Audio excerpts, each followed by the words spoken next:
Hi అండి అందరికి welcome to study with tricks. ఈ రోజు మనం daily current affairs MCQ series లో భాగంగా 10th సెప్టెంబర్ కరెంట్ అఫైర్స్ ని డిస్కస్ చేయబోతున్నాం.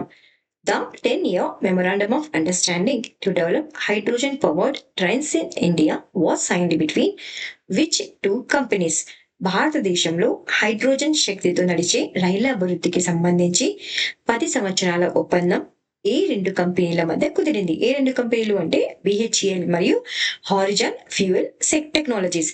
సో ఎప్పుడు ఈ సెప్టెంబర్ ఫస్ట్ వీక్ లోనే ఎవరి మధ్య అంటే భారత్ హెవీ ఎలక్ట్రిక్స్ లిమిటెడ్ మరియు హారిజాన్ ఫ్యూయల్ సెల్స్ టెక్నాలజీస్ మధ్య 10 సంవత్సరాల ప్రత్యేక ఒప్పందం అనేటువంటిది కుదరడం జరిగింది. ఈ ఒప్పంద లక్ష్యం ఏంటంటే ఈ ఒప్పందం ద్వారా హైడ్రోజన్ ఫ్యూయల్ సెల్ ఆధారిత రోలింగ్ స్టాక్ అంటే ఇంజిన్లు మరియు బోగిలు అభివృద్ధి చేయడమే ఈ ఒప్పందం యొక్క ముఖ్య లక్ష్యం. సో ఈ హైడ్రోజన్ తో నడిచేటువంటివి రైలు అనేటువంటివి ప్రయాణించేటప్పుడు నడిపేటప్పుడు విద్యుత్ని ఉత్పత్తి చేస్తాయి మరియు నీటి ఆవిరి వేడిని మాత్రమే ఉద్గరిస్తాయి. సో భారత రైల్వే యొక్క లక్ష్యం ఏంటి అంటే 2030 నాటికి నెట్ జీరో కార్బన్ ఉద్గారాల లక్ష్యాన్ని సాధించాలనుకుంటుంది. కాబట్టి అందులో భాగంగానే ఈ ఎంఓయూను తీసుకురావడం జరిగింది. సో ఎగ్జామ్ లో కనుక ఏ వ్యవస్థ తీసుకొచ్చింది అంటే భారత రైల్వే వ్యవస్థ అవుతుంది.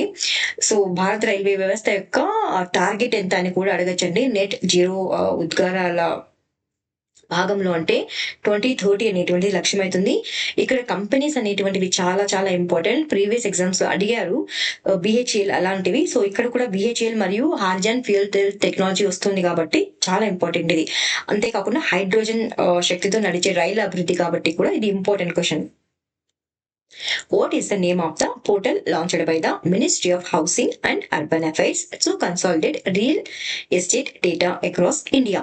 భారతదేశం అంతటా రియల్ ఎస్టేట్ డేటాను సమీకరించేందుకు గృహ మరియు పట్టణ వ్యవహారాల మంత్రిత్వ శాఖ ప్రారంభించినటువంటి పోర్టల్ పేరు ఏమిటి అంటే రెరా పోర్టల్. సో ఏ మంత్రిత్వ శాఖ దీన్ని ప్రారంభించింది అంటే గృహ మరియు పట్టణ వ్యవహారాల శాఖ మంత్రిత్వ శాఖ ప్రారంభించింది ఈ యూనిఫైడ్ రెరా పోర్టల్ ను. సో ఇది ఏం చేస్తుంది అంటే వివిధ రాష్ట్రాల్లో ఉన్నటువంటి రెరా పోర్టల్స్ నుండి డేటాను సమీకరించి ఒకే కేంద్రీకృతమైనటువంటి ప్లాట్ఫామ్ ను అందిస్తుంది. సో ఇందులో భాగంగా ప్రాజెక్ట్ యొక్క అనుమతులు, టైం లైన్లు మరియు ప్రస్తుత స్థితులపై సమాచారం అందించి పారదర్శకతను పెంచుతుంది మరియు కొనుగోలుదారులు, నియంత్రణ సంస్థలు మెరుగైన నిర్ణయాలు తీసుకోవడంలో సహాయపడుతుంది. సో ఇవి రివిజన్ ఎంసీక్యూస్. యాప్స్ మరియు పోర్టల్స్ అనేటువంటివి న్యూస్ లో ఉన్నాయి 2025 కి సంబంధించినవి. What is the name of the India's first AI powered translation tool for tribal languages launched by the ministry of tribal affairs? So భారతదేశపు మొట్టమొదటి ఏఐ పవర్డ్ ట్రాన్స్లేషన్ టూల్ ఏంటి? అది ఎవరి కోసం అంటే ట్రైబల్ లాంగ్వేజెస్ కోసం. సో దాన్ని ఎవరు లాంచ్ చేశారంటే మినిస్ట్రీ ఆఫ్ ట్రైబల్ అఫైర్స్. దాని పేరు ఏంటి అంటే ఆదివాణి యాప్. చాలా ఇంపార్టెంట్, పిఏపి న్యూస్ లో ఉంది కాబట్టి ఇది ఇంపార్టెంట్. పిఎం దక్ష్ డిఈపిడబ్ల్యూడి. సో దీన్ని ఎవరు లాంచ్ చేశారు? Ministry of social justice and empowerment. ఎందుకు ఇది యూజ్ అవుతుందంటే ఫెసిలిటేట్ చేయడానికి. ఏంది అంటే జాబ్ ఆపర్చునిటీస్ ఎవరికి అంటే దివ్యాంగులకు. ఎం పరివాహన్ యాప్ ఇది ఒక మొబైల్ యాప్ అనమాట. ఎవరు లాంచ్ చేశారంటే ministry of road transport and highways. ఎవరితో కలిసి అంటే గవర్నమెంట్ ఆఫ్ ఇండియాతో కలిసి అంటే భారత ప్రభుత్వంతో కలిసి ఈ ఎం పరివాహన్ యాప్ ను లాంచ్ చేయడం జరిగింది. ఎందుకంటే వెహికల్ మేనేజ్మెంట్ ను స్ట్రీమ్ లైన్ చేయడానికి. Ideas for life portal. So దీన్ని ఎవరు లాంచ్ చేశారంటే union minister of environment, forest and climate change Bhupendra Yadav గారు ప్రారంభించడం జరిగింది. ఈ పోర్టల్ ద్వారా ఇన్విటేషన్స్ ను అడగడం జరిగింది అనమాట. దేనికోసం అంటే దేనికి సంబంధించినవి అంటే ఎన్విరాన్మెంట్ ఫ్రెండ్లీ లైఫ్ స్టైల్ కి సంబంధించినవి. ఈ బిట్ చాట్ అనేటువంటిది ఒక మెసేజింగ్ యాప్. దీన్ని ఎవరు డెవలప్ చేశారంటే జాక్ డోర్సీ ఫౌండర్ అనేవారు అనౌన్స్ చేశారు. కానీ డెవలప్ చేసింది ఎవరంటే ట్విట్టర్ అనమాట. ట్విట్టర్ మరియు బ్లాక్ ఇన్ అనేటువంటిది. సో ఈ బిట్ చాట్ ద్వారా ఏంటంటే యూజర్స్ అనేటువంటి వారు మెసేజెస్ ను పంపొచ్చు. దీని ద్వారా అంటే బ్లూటూత్ ద్వారా. దీనికి ఇంటర్నెట్ కనెక్షన్ అనేటువంటిది అవసరం లేదు. చాలా ఇంపార్టెంట్ ఇది బిట్ చాట్, గుర్తుపెట్టుకోండి. Sachet app. ఈ సాచెట్ యాప్ అనేటువంటిది ఒక డిజాస్టర్ ఎర్లీ వార్నింగ్ కి సంబంధించినది. యుక్త్ ధార ఇది ఒక పోర్టల్. ఇది ఎందుకు హెల్ప్ అవుతుంది అంటే రూరల్ డెవలప్మెంట్ లో, గ్రామీణ అభివృద్ధికి హెల్ప్ అవుతుంది. ఎందులో అంటే ఐడెంటిఫై చేయడంలో ఏరియాస్ ను ఏవి MNREM మన్రేగా ప్రాజెక్ట్స్ బేస్డ్ ఉంటాయి కదా, ప్లేసెస్ ని ఐడెంటిఫై చేయడానికి పొటెన్షియల్ ఏరియాను. సో ఈ యాప్ అనేటువంటిది ఈ పోర్టల్ అనేటువంటిది హెల్ప్ అవుతుంది. ఏది యుక్త్ ధార.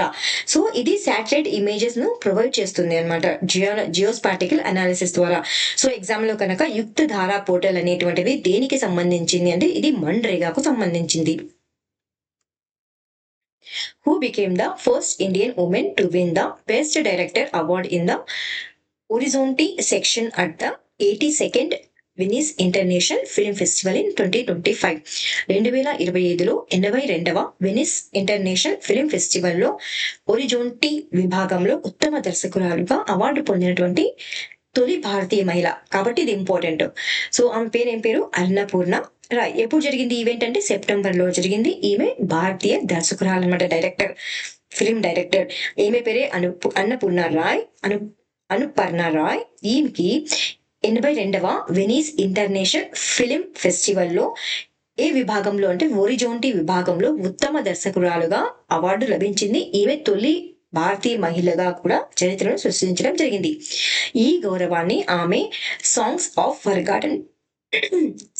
ఫర్గాటన్ ట్రీస్ అనే చిత్రాన్ని గాను అందుకోవడం జరిగింది. సో ఫస్ట్ ఉమెన్ కాబట్టి ఇది ఇంపార్టెంట్ అండి. ఈ అవార్డును అందుకున్నటువంటి తొలి భారతీయ మహిళ ఈమె. సో ఇవి రివిజన్ ఎంసీక్యూస్ అవార్డ్స్ కి సంబంధించినవి. 2025 కి సంబంధించినవి. Pen translate award for once elephants లీవ్డ్ here అనే బుక్ కు పెన్ ట్రాన్స్లేట్ అవార్డు అనేటువంటిది ఎవరికి లభించింది అంటే గీతాంజలి శ్రీకి లభించడం జరిగింది. 43వ లోక్ మాన్య తిలక్ నేషనల్ అవార్డు అనేటువంటిది ఎవరికి లభించింది అంటే నితిన్ గడ్కరీ గారికి లభించింది. జిపి బిర్లా మెమోరియల్ అవార్డు ఎవరికి లభించింది అంటే డాక్టర్ వి నారాయణన్ గారికి. యునైటెడ్ నేషన్స్ పాపులేషన్ అవార్డు అనేటువంటిది ఎవరికి లభించింది అంటే వర్ష దేశపాండే. కళింగరత్న అవార్డు ఎవరికి లభించింది అంటే ధర్మేంద్ర ప్రధాన్ కి. United Nations World Summit of Information 2025 award అనేటువంటిది ఎవరికి లభించింది అంటే Meri Panchayat app. United Nations Mandela award అనేటువంటిది ఎవరికి లభించింది అంటే బ్రెండా రెనాల్డ్స్ మరియు Kennedy Odede. Which women self-help group from Karnataka won the UNDP Equator Prize 2025 for eco-friendly farming and millet promotion? So ఈ సెల్ఫ్ గ్రూప్ అనేది ఏ రాష్ట్రానికి సంబంధించి అంటే కర్ణాటకకు సంబంధించింది.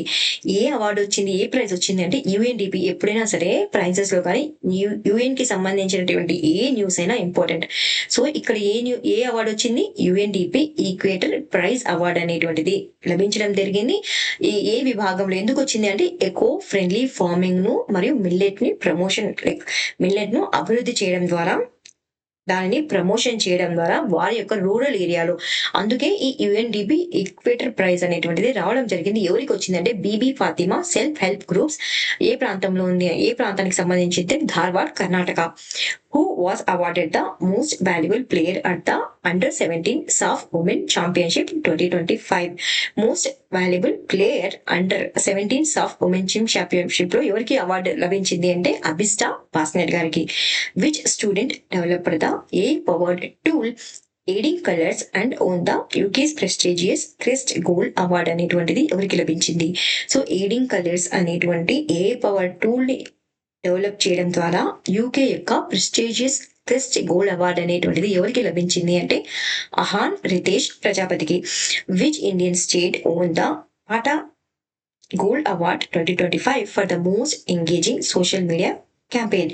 So most engaging social media campaign కేటగిరీలో భాగంగా పటా గోల్డ్ అవార్డ్ ఏ రాష్ట్రానికి లభించింది అంటే కేరళకు లభించింది. What was India's total fertility rate in 2023 according to the Sample Registration Survey Statistical Report? 2023లో శాంపుల్ రిజిస్ట్రేషన్ సర్వే గణాంక నివేదికల ప్రకారం భారతదేశం యొక్క మొత్తం టోటల్ ఫర్టిలిటీ రేట్ ఎంత? యాక్చువల్ గా ఈ డేటా అనేటువంటిది 2023కి సంబంధించింది, కానీ ఎప్పుడు రిలీజ్ అయింది? ఇప్పుడు. సో సెప్టెంబర్ మంత్ లో రిలీజ్ అవడం జరిగింది. ఇది గ్రూప్ 1 అయినా గ్రూప్ 2 అయినా చాలా ఇంపార్టెంట్ క్వశ్చన్ అండి టోటల్ ఫర్టిలిటీ రేట్ అనేటువంటిది. ఎందుకంటే ఇది పిఏబి న్యూస్ లో కూడా ఉంది కాబట్టి ఇంపార్టెంట్ ఇది. టోటల్ ఫర్టిలిటీ రేట్ అంటే ఒక స్త్రీ అనేటువంటిది తన పునరుత్పత్తి సంవత్సరం అంటే తన అడల్ట్ లో జన్మనిచ్చేటువంటి రీప్రొడక్టివ్ ఏజ్ లో జన్మనిచ్చేటువంటి పిల్లల యొక్క సగటు సంఖ్యను టోటల్ ఫర్టిలిటీ రేట్ అంటారనమాట.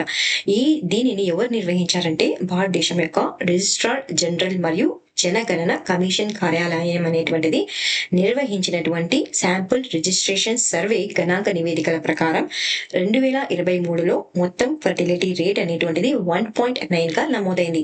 సో లాస్ట్ ఇయర్ ఎంత ఉందంటే, అంటే దీంతకు ముందు ఎంత ఉంది అంటే 2.1 అనేటువంటిది ఉన్నింది. అంటే ప్రతి మహిళకు సగటున జన్మించే పిల్లల సంఖ్య అనేటువంటిది తగ్గుతుంది. ఈ టోటల్ ఫర్టిలిటీ రేట్ అనేటువంటిది అత్యధికంగా ఏ రాష్ట్రంలో ఉంది అంటే బీహార్ లో ఉంది. అత్యల్పంగా ఏ రాష్ట్రంలో ఉంది, ఏ ప్రాంతంలో ఉంది అంటే ఆ కేంద్ర ప్రాంతంలో ఉంది అంటే ఢిల్లీలో ఉంది. సో ఈ రిపోర్ట్ కి సంబంధించింది ఇంకా కొన్ని డీటెయిల్స్ అనేటువంటిది నేను ఇక్కడ ఇవ్వడం జరిగింది. సో ఇక్కడ ఫస్ట్ కీ టర్మ్స్ అనేటువంటివి చూద్దాము. టోటల్ ఫర్టిలిటీ రేట్ అంటే it is the average number of a children a woman would have during her reproductive years. ఇది ఒక స్త్రీ తన పునరుత్పత్తి సంవత్సరాల్లో కనీస జన్మనిచ్చేటువంటి పిల్లల సగటు సంఖ్య.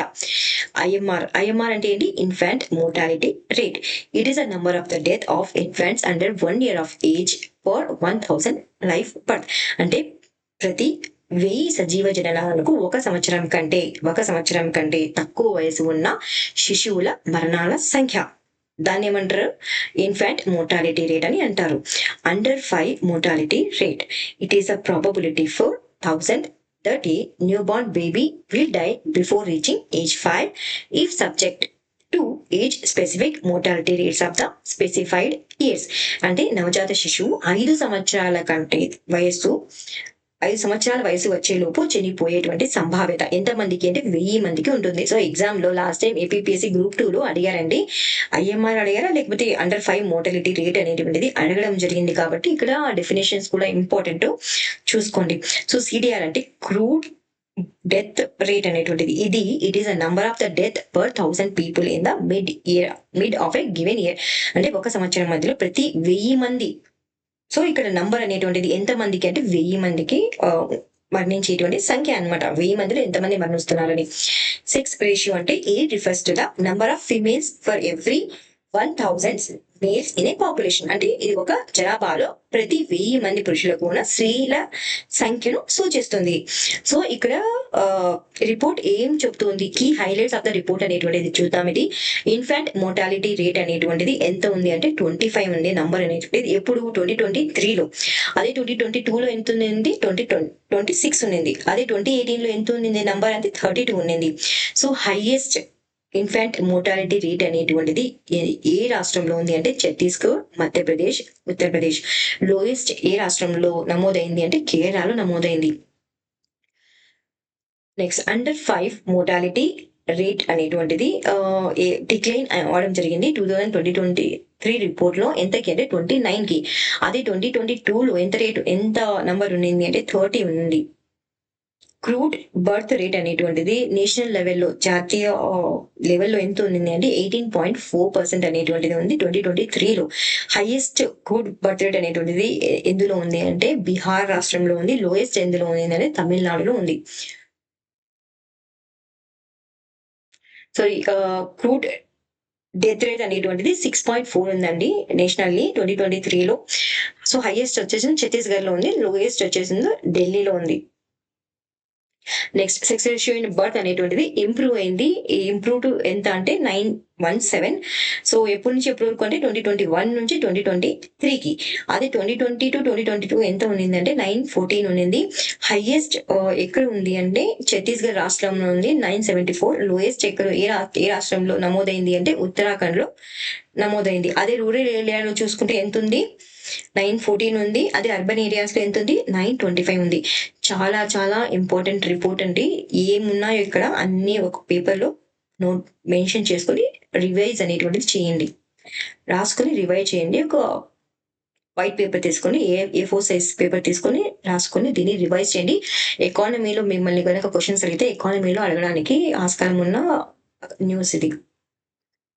Which state recorded the highest per capita income in India for the year 2024 to 2025 2024-25 సంవత్సరానికి భారతదేశంలో అత్యధిక తలసరి ఆదాయం నమోదు చేసినటువంటి రాష్ట్రం ఏది అంటే తెలంగాణ. సో తాజా గణాంకాల ప్రకారం ఏ సంవత్సరానికి అంటే 2024-25 సంవత్సరానికి ఎంత అంటే 3.87 లక్షల నెట్ స్టేట్ డొమెస్టిక్ ప్రోడక్ట్ అంటే ఎన్ఎస్జిపితో భారతదేశంలో అత్యధిక తలసరి ఆదాయాన్ని అంటే పర్ క్యాపిటా ఇన్కమ్.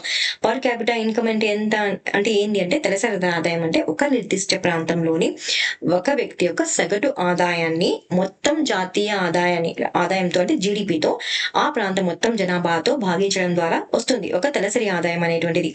సో ఈ తలసరి ఆదాయంలో భారతదేశంలోని అత్యధిక తలసరి ఆదాయాన్ని నమోదు చేసినటువంటి రాష్ట్రం ఏది అంటే తెలంగాణ. సెకండ్ ప్లేస్ లో ఏది ఉంది అంటే కర్ణాటక ఉంది 3.8 లక్షలతో, మరియు హర్యానా అనేటువంటిది థర్డ్ ప్లేస్ లో ఉంది 3.5 లక్షలతో. సో ఇది గత 5 ఏళ్లలో తెలంగాణ అనేటువంటిది తెలంగాణకు మొదటిసారి అగ్రస్థానంలో నమోదు చేయడం జరిగింది ఈ రిపోర్ట్ ద్వారా. Who was elected as Thailand's 32nd Prime Minister in September 2025? 2025 సెప్టెంబర్లో థాయిలాండ్ 32వ ప్రధానమంత్రిగా ఎవరు ఎన్నికయ్యారు అంటే అనుటిన్ చార్న్ విరాకల్ అనేటువంటి అతను ఎన్నుకోవడం జరిగింది. ఏ దేశానికి అంటే థాయిలాండ్ కు. ఇతను ఏ పార్టీ నాయకుడు అంటే బూమ్ జై థాయ్ పార్టీ నాయకుడు. సో థాయిలాండ్ యొక్క 32వ ప్రధానమంత్రిగా ఎన్నికవడం జరిగింది. సో ఇతని యొక్క ఆమోదాన్ని ఎవరు ఆమోదించారు అంటే థాయిలాండ్ యొక్క రాజు అయినటువంటి వజీరా లోంగ్ కోర్న్ ఆమోదించడం ద్వారానే ఇతను ప్రధానమంత్రిగా ఎన్నికవడం జరిగింది. ఇదంతా కాకపోయినా అతను జస్ట్ అతని పేరు ఒకటి గుర్తుపెట్టుకొని ఏ దేశానికి అంటే థాయిలాండ్ కి అతని పేరు వచ్చి Anutin Charnvirakul. So revision MCQs prime ministers. Ukraine prime minister ఎవరు ఎన్నికయ్యారంటే Yulia Svyrydenko. Lithuania prime minister Inga Ruginiene. UK prime minister Keir Starmer. Myanmar prime minister U Nyo Saw. Israel prime minister Benjamin Netanyahu. Sri Lanka prime minister Harini Amarasuriya. Mauritius prime minister Navin Ramgoolam. UK deputy prime minister ఇటీవల ఎన్నికయ్యారు ఎవరు అంటే David లామీ.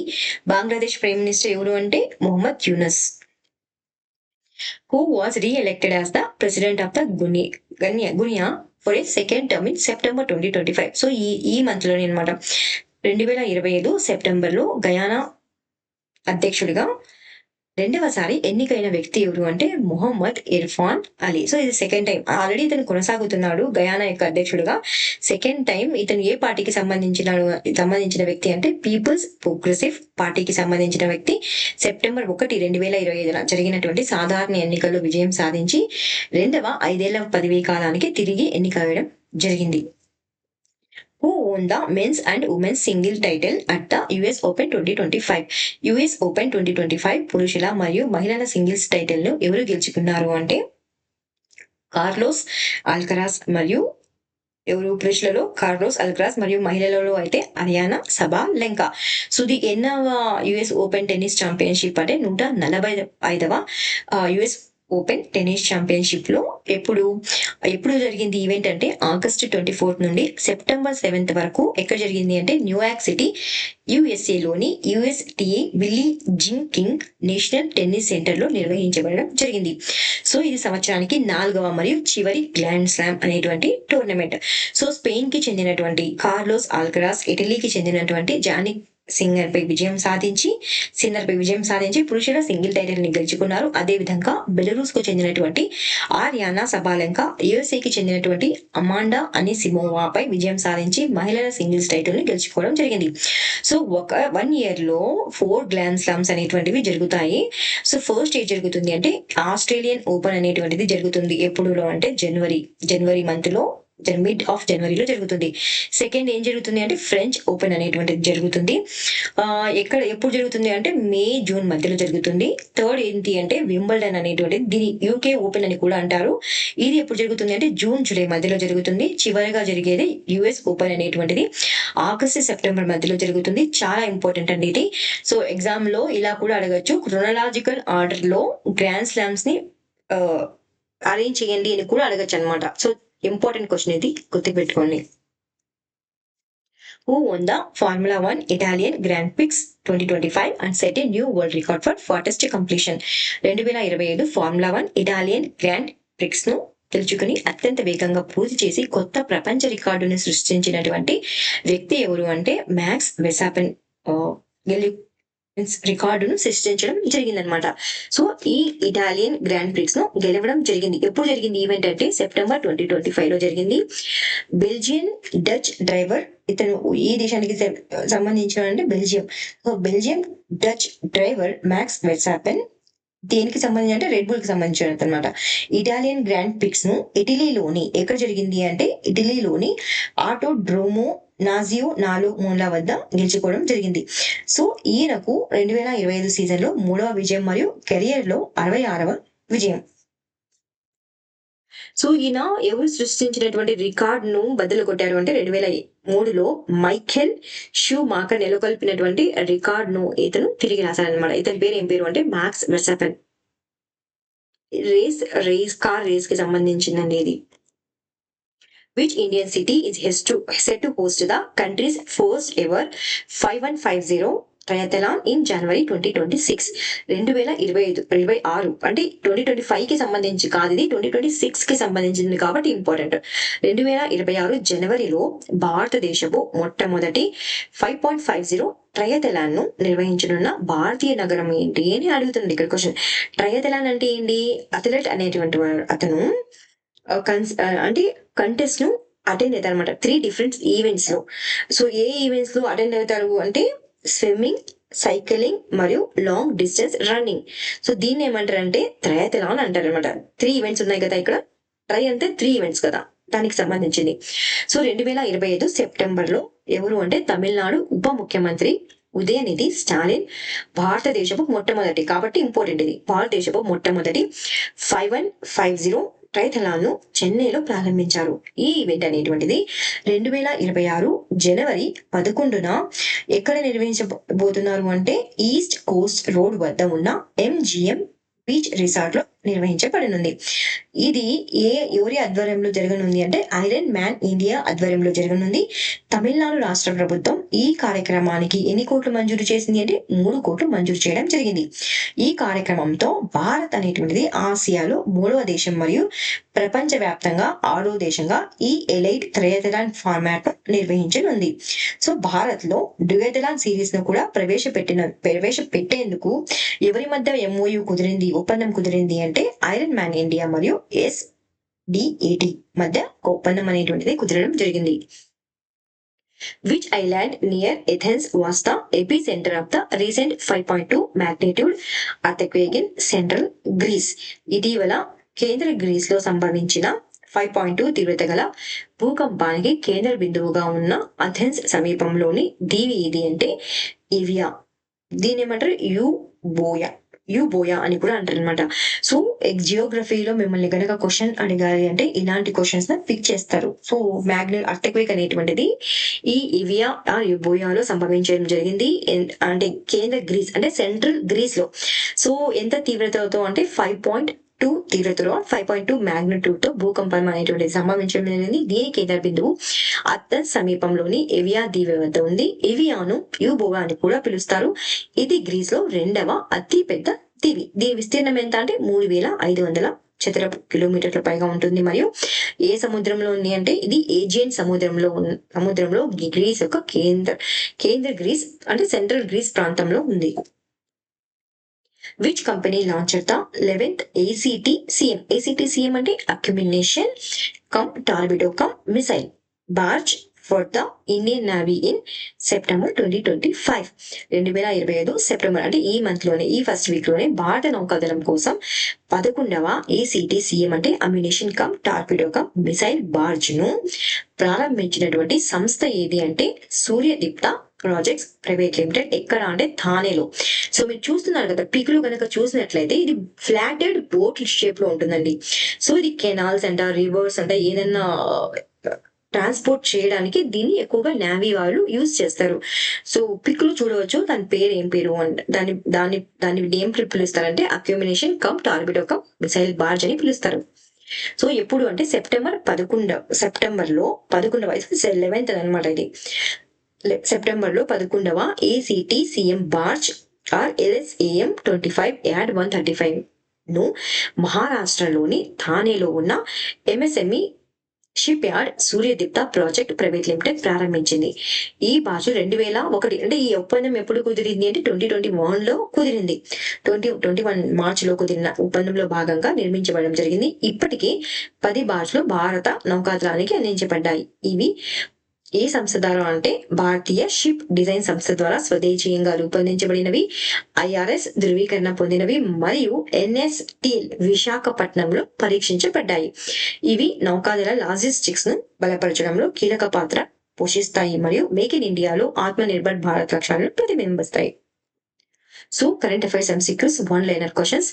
భూటాన్స్ prime minister Dasho Tshering Tobgay, along with his wife Tashi Doma and His Holiness the G Kempo, the chief about.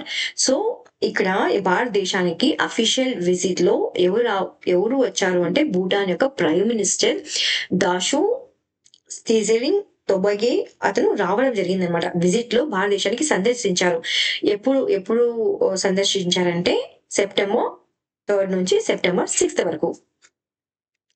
According to the CRIF SIDBI small business spotlight report, ఇది ఒక report అనమాట. ఎవరు release చేశారు ఈ రిపోర్ట్ అంటే CRIF సిడ్బీకి సంబంధించినటువంటి ఏ కేటగిరీలో అంటే స్మాల్ బిజినెస్ కి చెందినటువంటి కేటగిరీలో. సో ఎవరు టాప్ పొజిషన్ తీసుకున్నారు ఈ రిపోర్ట్ ద్వారా అంటే Maharashtra has emerged as the leading market అనమాట. దేనికి అంటే small businesses credit in India. In August 2025, the Standing Committee of the National Board for Wildlife under the August 2025 లో స్టాండింగ్ కమిటీ అనమాట. దేనికి సంబంధించింది అంటే national board for wild life కి under ఏ ministry అంటే ministry of environment, forest and climate change. ఎవరు chair చేశారు దీన్ని అంటే ఎవరు చైర్ చేశారు దీన్ని అంటే నిర్వహించారు అంటే chaired by union minister Bhupendra Yadav. So ఏం అప్రూవ్ ఇచ్చారంటే వెస్ట్ బెంగాల్ అనేటువంటిది భూపేంద్ర యాదవ్ గారికి ఈ ఎన్విరాన్మెంట్ మినిస్ట్రీకి ఒక ప్రపోజల్ అనేటువంటిది పంపించడం జరిగింది.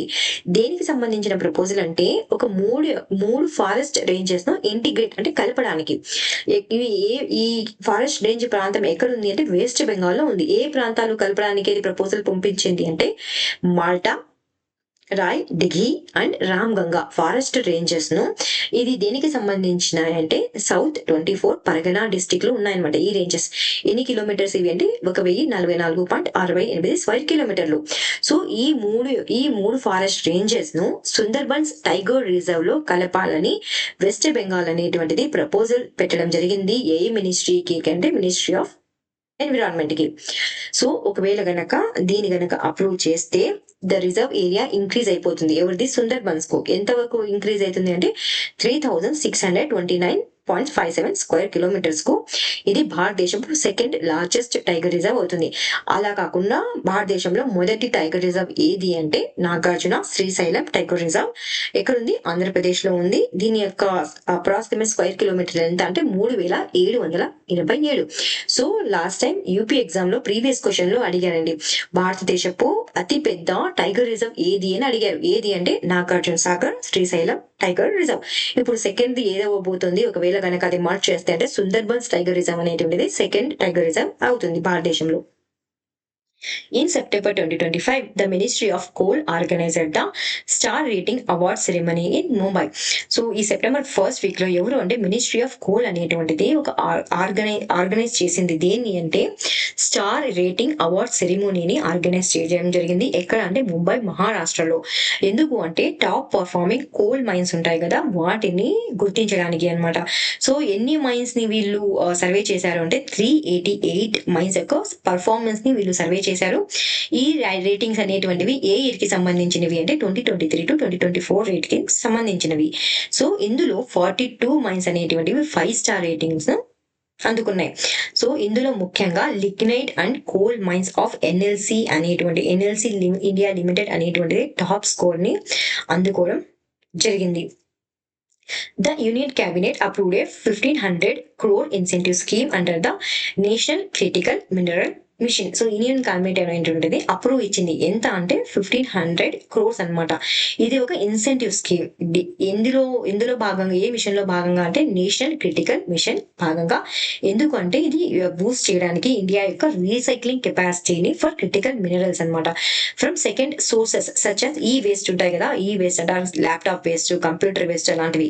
ఈ వేస్ట్ అన్న అవ్వచ్చు, లిథియం అయాన్ బ్యాటరీ స్క్రాప్ అన్న అవ్వచ్చు, అదేవిధంగా end of life vehicle parts అనేటువంటివి ఉండొచ్చు. సో ఇక్కడ అమౌంట్ అనేటువంటిది ఎంత అమౌంట్ ఇన్సెంటివ్ స్కీమ్ ని ప్రకటించింది అంటే 1500 crores అప్రూవ్ చేసింది. ఇవి రివిజన్ క్వశ్చన్స్, కరెంట్ అఫైర్స్ ఎంసీక్యూకి సంబంధించినవి. భారతదేశపు మొట్టమొదటి స్వదేశీ నీటిలో కరిగే ఎరువుల సాంకేతికత అభివృద్ధికి నాయకత్వం వహించినటువంటి వ్యక్తి ఎవరు అంటే రాజీవ్ చక్రవర్తి. 2025లో ఎయిడింగ్ కలర్స్ అనే ఏఏ ఆధారిత సాధనాన్ని అభివృద్ధి చేసి యూకేస్ క్రెస్ట్ గోల్డ్ అవార్డును గెలుచుకున్నటువంటి వ్యక్తి ఎవరు అంటే అహాన్ రితేష్ ప్రజాపతి. 2025లో వరల్డ్ యూత్ స్క్రాబుల్ ఛాంపియన్షిప్ ను గెలిచిన తొలి భారతీయుడు ఎవరు అంటే మాధవ్ గోపాల్ కామత్. నాసా యొక్క అసోసియేట్ అడ్మినిస్ట్రేటర్ గా నియమితుడై చంద్ర మరియు మంగళగ్రహ మిషన్లకు నాయకత్వం వహించబోయేటువంటి వ్యక్తి ఎవరు అంటే అమిత్ క్షత్రియ. 2025 సెప్టెంబర్లో ఫేస్బుక్, ట్విట్టర్, యూట్యూబ్ తో సహా 26 సోషల్ మీడియా మరియు ఆన్లైన్ ప్లాట్ఫామ్లను నిషేధించినటువంటి దేశం ఏది అంటే నేపాల్. ప్రపంచ ఆరోగ్య సంస్థ అంటే WHO అంతర్జాతీయ ఆందోళనకు కారణమైన ప్రజారోగ్య అత్యవసర పరిస్థితి కింద ఇకపై పరిగణించకూడదు ఇది అత్యవసర పరిస్థితి కానీ ప్రకటించబడినటువంటి వ్యాధి ఇది అంటే ఎంపాక్స్ ఆర్ మకీపాక్స్. ఎన్హెచ్పిసి లిమిటెడ్ యొక్క కొత్త చైర్మన్ మరియు మేనేజింగ్ డైరెక్టర్ గా ఎవరు నియమింపబడ్డారు అంటే భూపేందర్ గుప్తా. FP5 ఫ్లమింగో దీర్ఘశ్రేణి క్రూయిజ్ మిసైల్ ను ఏ దేశం అభివృద్ధి చేసింది అంటే ఉక్రెయిన్. బయో E3 పాలసీకి 1 సంవత్సరం పూర్తయిన సందర్భంగా బయో E3 at 1 కార్యక్రమం ఎక్కడ నిర్వహించబడింది అంటే న్యూఢిల్లీలో.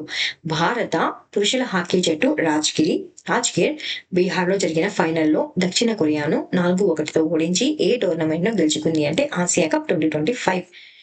హిమాలయన్ బ్రౌన్ బేర్ దాని కుటుంబంతో కలిసి ఇటీవల ఎక్కడ కనిపించింది అంటే గంగోత్రి నేషనల్ పార్క్ ఉత్తరాఖండ్ లో. భారతదేశపు మొట్టమొదటి క్వాంటమ్ సిటీను కర్ణాటక క్వాంటమ్ మిషన్ లో భాగంగా ఎక్కడ స్థాపిస్తున్నారు అంటే బెంగళూరు సమీపంలోని హసిర్గట్టలో. ఇది స్టాండర్డ్ జీకే. నేషనల్ పార్క్ కు సంబంధించినటువంటిది ఏ రాష్ట్రానికి అంటే గుజరాత్ కి. నేషనల్ పార్క్స్ ఆఫ్ గుజరాత్ ఏమున్నాయి అంటే blackbuck or Velavadar national park. ఇందులో ముఖ్య జంతువులు ఆర్ మేజర్ ఫానా ఏంటి అంటే blackbucks, least concern hyenas, jungle cats. ఇక్కడ మేజర్ ఏవి ఫ్లానా అంటే వలస పక్షులు ఏమున్నాయంటే lesser florican critically endangered, bustard ఉంది critically endangered. Gir national park and wildlife sanctuary. So